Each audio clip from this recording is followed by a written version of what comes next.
کۆبوونەوەی هەریەک لە دۆناڵد ترامپ سەرۆکی ویلایەتە یەکگرتووەکانی ئەمریکا و بنیامین ناتانیاهۆ سەرۆکوەزیرانی قەوارەی ئیسرائیل لە واشنتن بە بێدەنگی کۆتایی هاتوو. شەپۆلێک لە ناڕوونی و شیکاری جیاوازی سەبارەت بە بڕگەی ئەتۆمی ئێران بەدوای خۆی داهێنا.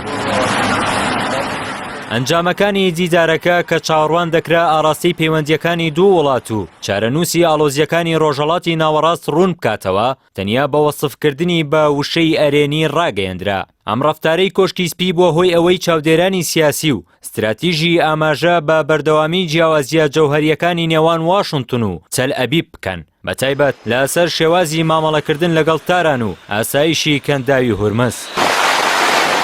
بەپێی هەڵسەنگاندنی توێژەرانی سیاسی، بێدەنگبوونی لایەنی ئەمریکی و سپاردنی ناوەڕۆکی کۆبوونەوەکە بە میدیای ئیسرائیلی ئاماژەیە بۆ هەوڵی واشنتن بۆ دوورکەوتنەوە لە گوشارە سیاسیەکان و دەرنەکەوتنی وەک شوێنکەوتەی سیاسەتەکانی ناتانیاهۆ. هەروەک وەسفکردنی دیدارەکە بە وشەی ئەرێنی تەنیا زمانێکی دیبلۆماسیە و ناتوانێت ئاماژەیەکی ڕوون بدات لەسەر ئەوەی هەردوو لایەن لەسەر چارەسەری پرسی ئێران هاوڕانیاننا. وەک شارەزایان ئاماژەی پێدەدەن ئەگەرچی واشنتن و تەل ئەبیب لەسەر ڕێگری لە دەستگەیشتنی ئێران بە چەکی ئەتۆمی هاوڕان، بەڵام هێشتا جیاوازیەکان لەسەر ئامڕاز و شێوازی گەیشتن بەو ئامانجە باقوڵی ماون.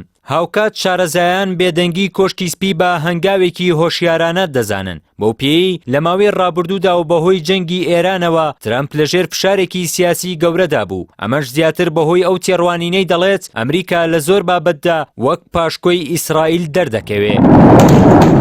لە ڕوانگەی هەواڵگری و استراتیژیەوە ئامانجی سەرەکی دانوستانەکان دیاریکردنی نەخشەڕێگەی قۆناغی داهاتوو بووە، نەوەک هاوکاریە ئەمنیە ئاساییەکان. لەم نێوەندەدا هۆشداری ئەوەش دەدرێت کە ئەگەرچی زانیاریەکان باس لە نفوزی هەواڵگری ئیسرائیل دەکەن، بەڵام بە بڕوای چاودێران خۆگری و مانەوەی ئێران وەک بلۆکێکی هێز لە ناوچەکە دەری دەخات. هەر لە سەرەتاوە حساباتی هەریەک لە ئەمریکا و ئیسرائیل هەڵە بووە، بە پێچەوانەوە گۆڕەپانەکەی بۆ ململانەی فراوانتری هەرێمی و نێو دەوڵەتی ئاوەڵا کردووە.